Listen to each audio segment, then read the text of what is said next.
ವೀಕ್ಷಕರೆಲ್ಲರಿಗೂ ನಮ್ಮ ವಾಹಿನಿಯ ವಿಶೇಷ ಕಾರ್ಯಕ್ರಮಕ್ಕೆ ಸ್ವಾಗತ.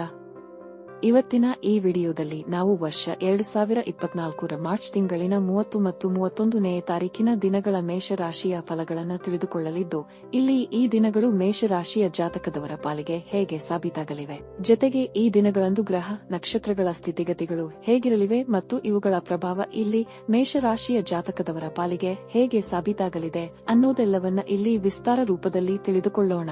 ವಿಡಿಯೋ ಪ್ರಾರಂಭಿಸುವುದಕ್ಕೂ ಮುನ್ನ ಎಂದಿನಂತೆ ನಮ್ಮ ವಿನಂತಿ ಎಂದರೆ, ನೀವಿನ್ನೂ ನಮ್ಮ ಚಾನೆಲ್ ಸಬ್ಸ್ಕ್ರೈಬ್ ಮಾಡಿಲ್ಲವೆಂದರೆ ದಯವಿಟ್ಟು ಈಗಲೇ ನಮ್ಮ ಚಾನೆಲ್ ಅನ್ನು ಸಬ್ಸ್ಕ್ರೈಬ್ ಮಾಡಿ.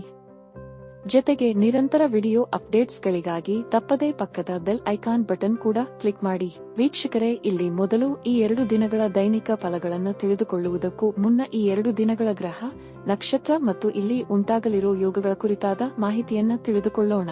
ಮೊದಲಿಗೆ ಇಲ್ಲಿ ವರ್ಷ 2024ರ ಮಾರ್ಚ್ ತಿಂಗಳಿನ 30ನೇ ತಾರೀಕಿನ ದಿನದ ಗ್ರಹ ನಕ್ಷತ್ರಗಳ ಸ್ಥಿತಿಗತಿಗಳನ್ನು ನೋಡುವುದಾದರೆ, ಮಾರ್ಚ್ ತಿಂಗಳಿನ 30ನೇ ತಾರೀಕಿನ ದಿನವು ಶನಿವಾರದ ದಿನವಾಗಿರಲಿದ್ದು, ಇಲ್ಲಿ ಫಾಲ್ಗುಣ ಮಾಸದ ಕೃಷ್ಣ ಪಕ್ಷದ ಪಂಚಮಿಯ ತಿಥಿ ಇರಲಿದೆ. ಪಂಚಮಿಯ ತಿಥಿಯು ಈ ದಿನದ ರಾತ್ರಿ 09 ಗಂಟೆ 13 ನಿಮಿಷದವರೆಗೂ ಇರಲಿದ್ದು, ಆ ನಂತರದಲ್ಲಿ ಷಷ್ಠಿಯ ತಿಥಿಯ ಪ್ರಾರಂಭಗೊಳ್ಳಲಿದೆ. ಹಾಗೆ ಈ ದಿನದ ರಾತ್ರಿ 10 ಗಂಟೆ 03 ನಿಮಿಷದವರೆಗೂ ಅನುರಾಧ ನಕ್ಷತ್ರದ ಗೋಚರವಿರಲಿದ್ದು, ಆ ನಂತರದಲ್ಲಿ ಜ್ಯೇಷ್ಠ ನಕ್ಷತ್ರದ ಗೋಚರ ಪ್ರಾರಂಭಗೊಳ್ಳಲಿದೆ. ಜೊತೆಗೆ ಈ ದಿನದ ರಾತ್ರಿ 10 ಗಂಟೆ 47 ನಿಮಿಷದವರೆಗೂ ಸಿದ್ಧಿ ಹೆಸರಿನ ಯೋಗವಿರಲಿದ್ದು, ಆನಂತರದಲ್ಲಿ ವ್ಯತಿಪಾತ ಹೆಸರಿನ ಯೋಗದ ಪ್ರಾರಂಭಗೊಳ್ಳಲಿದೆ. ಚಂದ್ರದೇವನು ಈ ದಿನದಂದು ವೃಶ್ಚಿಕ ರಾಶಿಯಲ್ಲಿ ಗೋಚರಿಸಲಿದ್ದು, ಇಲ್ಲಿ ಸೂರ್ಯದೇವನು ಮೀನ ರಾಶಿಯಲ್ಲಿ ವಿರಾಜಮಾನನಾಗಿರಲಿದ್ದಾನೆ. ಈ ದಿನದಂದು ಅಭಿಜಿತ ಮುಹೂರ್ತವು ಮಧ್ಯಾಹ್ನದ 12 ಗಂಟೆಯಿಂದ ಹಿಡಿದು ಮಧ್ಯಾಹ್ನದ 12 ಗಂಟೆ 48 ನಿಮಿಷದವರೆಗೂ ಇರಲಿದೆ. ಇದರ ನಂತರದಲ್ಲಿ ಮಾರ್ಚ್ ತಿಂಗಳಿನ 31ನೇ ತಾರೀಕಿನ ದಿನದ ಗ್ರಹ ನಕ್ಷತ್ರ ಮತ್ತು ಯೋಗಗಳ ಕುರಿತಾದ ಮಾಹಿತಿಯನ್ನು ನೋಡುವುದಾದರೆ, ಮಾರ್ಚ್ ತಿಂಗಳಿನ 31ನೇ ತಾರೀಕಿನ ದಿನವು ಭಾನುವಾರದ ದಿನವಾಗಿರಲಿದ್ದು, ಇಲ್ಲಿಯೂ ಕೂಡ ಫಾಲ್ಗುಣ ಮಾಸದ ಕೃಷ್ಣ ಪಕ್ಷದ ಷಷ್ಠಿಯ ತಿಥಿ ಇರಲಿದೆ. ಷಷ್ಠಿಯ ತಿಥಿಯು ಈ ದಿನದ ರಾತ್ರಿ 09 ಗಂಟೆ 30 ನಿಮಿಷದವರೆಗೂ ಇರಲಿದ್ದು, ಆ ನಂತರದಲ್ಲಿ ಸಪ್ತಮಿಯ ತಿಥಿಯ ಪ್ರಾರಂಭಗೊಳ್ಳಲಿದೆ. ಹಾಗೆ ಈ ದಿನದ ರಾತ್ರಿ 10 ಗಂಟೆ 57 ನಿಮಿಷದವರೆಗೂ ಜ್ಯೇಷ್ಠ ನಕ್ಷತ್ರದ ಗೋಚರವಿರಲಿದ್ದು, ಆ ನಂತರದಲ್ಲಿ ಮೂಲ ನಕ್ಷತ್ರದ ಗೋಚರ ಪ್ರಾರಂಭಗೊಳ್ಳಲಿದೆ.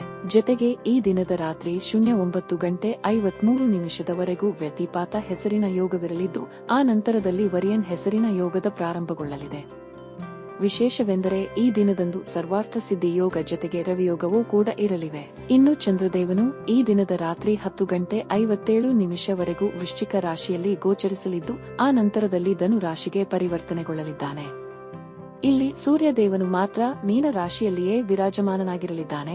ಈ ದಿನದಂದು ಅಭಿಜಿತ ಮುಹೂರ್ತವು ಬೆಳಗಿನ 11 ಗಂಟೆ 59 ನಿಮಿಷದಿಂದ ಹಿಡಿದು ಮಧ್ಯಾಹ್ನದ 12 ಗಂಟೆ 48 ನಿಮಿಷದವರೆಗೂ ಇರಲಿದೆ. ವೀಕ್ಷಕರೇ, ಇದು ಈ 2 ದಿನಗಳ ಗ್ರಹ ನಕ್ಷತ್ರ ಮತ್ತು ಯೋಗಗಳ ಕುರಿತಾಗಿರುವ ಮಾಹಿತಿಯಾಗಿದ್ದು, ಈ ಮಾಹಿತಿಯನ್ನೇ ಆಧರಿಸಿ ಈಗ ಈ ದಿನಗಳ ಮೇಷ ರಾಶಿಯ ಫಲಗಳನ್ನು ನೋಡೋಣ. ಮೊದಲಿಗೆ ಇಲ್ಲಿ ಮಾರ್ಚ್ ತಿಂಗಳಿನ 30ನೇ ತಾರೀಕಿನ ದಿನದ ಮೇಷ ರಾಶಿಯ ಫಲಗಳನ್ನು ತಿಳಿದುಕೊಳ್ಳುವುದಾದರೆ, ಈ ದಿನದಂದು ಚಂದ್ರದೇವನು ಕನ್ಯಾ ರಾಶಿಯಿಂದ ನಿಮ್ಮ ಅಷ್ಟಮ ಭಾವದಲ್ಲಿ ಗೋಚರಿಸಲಿದ್ದಾನೆ. ಹೀಗಾಗಿ ಇಲ್ಲಿ ನಿಮ್ಮ ಅಷ್ಟಮ ಭಾವದಲ್ಲಿ ವಿಪರೀತ ರಾಜಯೋಗದ ನಿರ್ಮಾಣವಾಗಲಿದೆ. ಆದಾಗ್ಯೂ ಈ ದಿನದಂದು ನೀವು ಅನೇಕ ವಿಷಯಗಳಲ್ಲಿ ಎಚ್ಚರಿಕೆಯನ್ನು ಸಹ ಹೊಂದಿರಬೇಕಾಗಿ ಬರಲಿದೆ. ಆದಾಗ್ಯೂ ಇಲ್ಲಿ ಅಷ್ಟಮದ ಚಂದ್ರದೇವನು ನಿಮಗೆ ಗುಪ್ತ ಧನದ ಪ್ರಾಪ್ತಿಯ ಯೋಗವನ್ನು ಕರುಣಿಸಲಿದ್ದಾನೆ. ಇಲ್ಲಿ ನಿಮಗೆ ವಿದೇಶದಿಂದ ಧನ ಸಂಪಾದಿಸುವ ವಿಶೇಷ ಅವಕಾಶದ ಪ್ರಾಪ್ತಿಯೂ ಕೂಡ ಉಂಟಾಗಲಿದೆ. ಇಲ್ಲಿ ನಿಮಗೆ ಆಮದು ರಫ್ತು ಕ್ಷೇತ್ರದಿಂದಲೂ ಲಾಭದ ಪ್ರಾಪ್ತಿ ಉಂಟಾಗಲಿದೆ. ವಿಶೇಷವಾಗಿ ಇಲ್ಲಿ ಯಾರು ವಿದೇಶದಲ್ಲಿರುವರೋ ಅವರಿಗೂ ಅಧಿಕ ಲಾಭದ ಪ್ರಾಪ್ತಿ ಉಂಟಾಗಲಿದೆ. ಇಲ್ಲಿ ಲಾಟರಿಯ ತನಕದ ಯೋಗ ನಿಮ್ಮದಾಗಿರಲಿದೆ. ಆದರೆ ಈ ದಿನದಂದು ನೀವು ಯಾವುದೇ ಹೊಸ ಹೂಡಿಕೆಗಳನ್ನು ಮಾಡಲು ಹೋಗಬಾರದು. ಆದರೆ ಇಲ್ಲಿ ನೀವು ಹಿಂದೆ ಮಾಡಿದ್ದ ಹೂಡಿಕೆಗಳು ನಿಮಗೆ ಲಾಭವನ್ನು ಕರುಣಿಸಬಹುದಾಗಿವೆ. ವಿಶೇಷವಾಗಿ ಇಲ್ಲಿ ಸ್ಟಾಕ್ ಮಾರ್ಕೆಟ್ ಕಮೋಡಿಟಿ ಸೆಕ್ಟರ್ನಿಂದ ನೀವು ದೂರವಿರುವುದು ಉತ್ತಮವಾಗಿರಲಿದೆ. ಜೊತೆಗೆ ಹಳೆಯ ಹೂಡಿಕೆಗಳ ಮೇಲೆ ನೀವು ಕೆಲಸ ಮಾಡಬಹುದಾಗಿದೆ. ಜೊತೆಗೆ ಈ ದಿನಗಳಂದು ನೀವು ವ್ಯಾಪಾರದ ಕ್ಷೇತ್ರದಲ್ಲಿಯೂ ನೀವು ಹೆಚ್ಚು ಜಾಗ್ರತೆಯನ್ನು ಹೊಂದಿರಬೇಕಾಗಿ ಬರಲಿದೆ. ಇಲ್ಲಿ ನೀವು ಏನೇ ಮಾತನಾಡುವಿರಾದರೂ ಅಳೆದು ತೂಗಿ ಮಾತನಾಡಬೇಕು. ವಿಶೇಷವಾಗಿ ಇಲ್ಲಿ ಕಲಹಗಳ ಸ್ಥಿತಿಗಳು ಕೂಡ ನಿರ್ಮಾಣವಾಗಬಹುದಾಗಿದ್ದು, ಹೀಗಾಗಿ ಜಗಳ ವಾದ ವಿವಾದಗಳಿಂದ ನೀವು ಹೆಚ್ಚು ಅಂತರವನ್ನ ಕಾಯ್ದುಕೊಳ್ಳಬೇಕು. ಜೊತೆಗೆ ಇಲ್ಲಿ ನಿಮ್ಮ ಸಂಗಾತಿಯ ಮನೆ ಕಡೆಯೊಂದಿಗಿನ ಸಂಬಂಧದಲ್ಲಿಯೂ ಎಚ್ಚರಿಕೆಯ ಪೂರ್ವಕ ಹೆಜ್ಜೆ ಇಡಬೇಕಾಗುವುದು. ಇಲ್ಲಿ ಶಾರೀರಿಕ ದುರ್ಬಲತೆಯು ನಿಮ್ಮನ್ನ ಬಾಧಿಸಬಹುದಾಗಿದೆ. ಅನಾರೋಗ್ಯ ಸಮಸ್ಯೆಗಳು ನಿಮ್ಮನ್ನ ಸುತ್ತುವರೆಯಬಹುದಾಗಿದ್ದು ಈ ಸಂಬಂಧವು ಅಗತ್ಯ ಮುನ್ನೆಚ್ಚರಿಕೆ ಹೊಂದಿರಬೇಕು. ಇಲ್ಲಿ ನಿಮ್ಮವರ ಆರೋಗ್ಯದ ಕುರಿತಾಗಿಯೂ ಎಚ್ಚರಿಕೆಯನ್ನು ನೀವು ಹೊಂದಿರಬೇಕು. ಈ ವಿಶೇಷ ದಿನಗಳಂದು ನಿಮ್ಮ ಕೆಲಸ ಕಾರ್ಯಗಳಲ್ಲಿಯೂ ಹೆಚ್ಚಳ ಉಂಟಾಗಲಿದೆ. ಆದರೆ ಇಲ್ಲಿ ಕೆಲಸ ಕಾರ್ಯಗಳನ್ನು ನಿರ್ವಹಿಸುವ ನಿಮ್ಮ ಕ್ಷಮತೆಯಲ್ಲಿ ದುರ್ಬಲತೆ ಕಂಡುಬರಲಿದೆ. ಆದರೆ ಇಲ್ಲಿ ವಿಪರೀತ ರಾಜಯೋಗದ ಕಾರಣದಿಂದಾಗಿ ಅಚಾನಕ್ ಆಗಿ ಧನದ ವರ್ಷಧಾರೆಯ ಯೋಗ ನಿರ್ಮಾಣವಾಗಲಿದೆ. ಇಲ್ಲಿ ನಿಮ್ಮವರಿಂದಾಗಿಯೂ ಧನ ಪ್ರಾಪ್ತಿಯಾಗಲಿದೆ.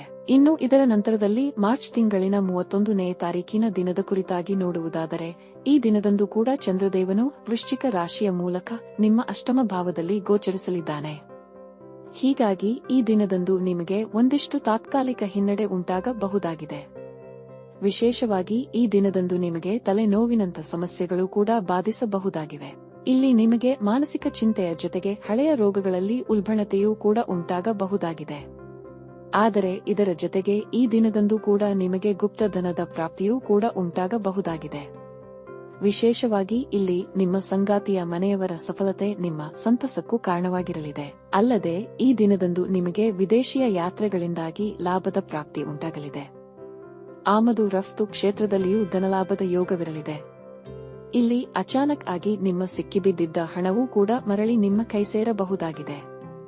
ಇಲ್ಲಿ ನಿರ್ಮಾಣವಾಗಲಿರುವ ವಿಪರೀತ ರಾಜಯೋಗದ ಪ್ರಭಾವಗಳು ನಿಮಗೆ ರಾಜನಂತಹ ಜೀವನವನ್ನ ಸಹ ಕರುಣಿಸಬಹುದಾಗಿದೆ. ಇಲ್ಲಿ ನಿಮ್ಮ ಆದಾಯದ ಮೂಲಗಳು ಕೂಡ ಒಂದಕ್ಕಿಂತಲೂ ಅಧಿಕವಾಗಿರಲಿವೆ. ವಿಶೇಷವಾಗಿ ಈ ದಿನಗಳಂದು ನಿಮ್ಮ ಅನೇಕ ಪೆಂಡಿಂಗ್ ಕಾರ್ಯಗಳು ಕೂಡ ಸಂಪನ್ನಗೊಳ್ಳಬಹುದಾದ ಯೋಗಗಳಿರಲಿವೆ. ಹಾಗೆ ಇಲ್ಲಿ ನೀವು ಕನ್ಫ್ಯೂಷನ್ನ ಸ್ಥಿತಿಯಿಂದಲೂ ಹೊರಬರಲು ಸಾಧ್ಯವಾಗಲಿದೆ. ಇಲ್ಲಿ ಸಾಲದಿಂದ ಮುಕ್ತಿ ಹೊಂದಲು ಹಲವು ಮಾರ್ಗಗಳು ಕೂಡ ನಿಮ್ಮ ಮುಂದೆ ಗೋಚರಿಸಲಿವೆ. ಈ ದಿನದಂದು ನೀವು ವಿದೇಶಕ್ಕೆ ಸಂಬಂಧಿಯ ಪ್ರವೇಶಾತಿ ಪರೀಕ್ಷೆ ಬರೆಯುವಿರಾದರೂ ಖಂಡಿತ ಉಚಿತ ಪರಿಣಾಮಗಳ ಪ್ರಾಪ್ತಿ ಉಂಟಾಗಲಿದೆ.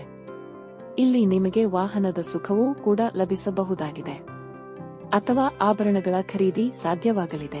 ವಿಶೇಷವಾಗಿ ಇಲ್ಲಿ ಕೆಲ ಜಾತಕದವರ ಸ್ವಂತ ಮನೆಯ ಕನಸು ಕೂಡ ಈಡೇರಬಹುದಾಗಿದೆ.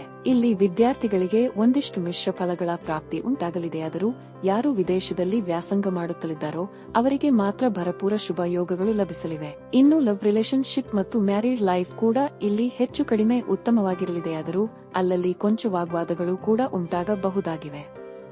ಹೀಗಾಗಿ ಇಲ್ಲಿ ನೀವು ಒಂದಿಷ್ಟು ಶಾಂತವಾಗಿ ಪರಿಸ್ಥಿತಿಯನ್ನ ಎದುರಿಸಬೇಕು. ಈ ದಿನದಂದು ನಿಮ್ಮ ಶಾರೀರಿಕ ಪ್ರಬಲತೆಯಲ್ಲಿ ಕೊಂಚ ಕೊರತೆ ಕಂಡುಬರಬಹುದಾಗಿದ್ದು ಹೀಗಾಗಿ ಈ ಸಂಬಂಧವು ಒಂದಿಷ್ಟು ಎಚ್ಚರಿಕೆ ಹೊಂದಿರಬೇಕು. ಒಟ್ಟಾರೆಯಾಗಿ ಇಲ್ಲಿ ಈ 2 ದಿನಗಳು ನಿಮ್ಮ ಪಾಲಿಗೆ ಒಂದಿಷ್ಟು ವಿರೋಧಾಭಾಸದಿಂದ ಕೂಡಿರಲಿದ್ದು ಹೀಗಾಗಿ ಇಲ್ಲಿ ಎಚ್ಚರಿಕೆ ಅಗತ್ಯವಾಗಿರಲಿದೆ. ಇನ್ನು ಈ 2 ದಿನಗಳಂದು ನೀವು ತಪ್ಪದೇ ಆಲದ ಮರದ ಬುಡದಲ್ಲಿ ತುಪ್ಪದ ದೀಪ ಬೆಳಗಿಸುವುದು, ಗೋಮಾತೆಗೆ ಬಾಳೆಯ ಹಣ್ಣು ತಿನ್ನಿಸುವುದು, ಜೊತೆಗೆ ಹಣೆಯ ಮೇಲ ಚಂದನದ ತಿಲಕವಿಟ್ಟುಕೊಳ್ಳುವುದು ಮಾಡಬೇಕು. ಇದರಿಂದಾಗಿ ಈ ದಿನಗಳ ನಕಾರಾತ್ಮಕತೆ ಖಂಡಿತ ನಿಮ್ಮಿಂದ ದೂರಗೊಳ್ಳಲಿದೆ. ವೀಕ್ಷಕರೇ, ಇದು ಈ 2 ದಿನಗಳ ಮೇಷ ರಾಶಿಯ ಫಲಗಳ ಸಂಪೂರ್ಣ ಮಾಹಿತಿ. ಈ ಮಾಹಿತಿ ನಿಮಗೆ ಇಷ್ಟವಾದರೆ ದಯವಿಟ್ಟು ವಿಡಿಯೋವನ್ನು ಲೈಕ್ ಮತ್ತು ಶೇರ್ ಮಾಡಿ. ಹಾಗೆ ಚಾನೆಲ್ ಸಬ್ಸ್ಕ್ರೈಬ್ ಮಾಡುವುದರೊಂದಿಗೆ ನಿರಂತರ ವಿಡಿಯೋ ಅಪ್ಡೇಟ್ಸ್ಗಳಿಗಾಗಿ ತಪ್ಪದೇ ಪಕ್ಕದ ಬೆಲ್ ಐಕಾನ್ ಬಟನ್ ಕೂಡ ಕ್ಲಿಕ್ ಮಾಡಿ.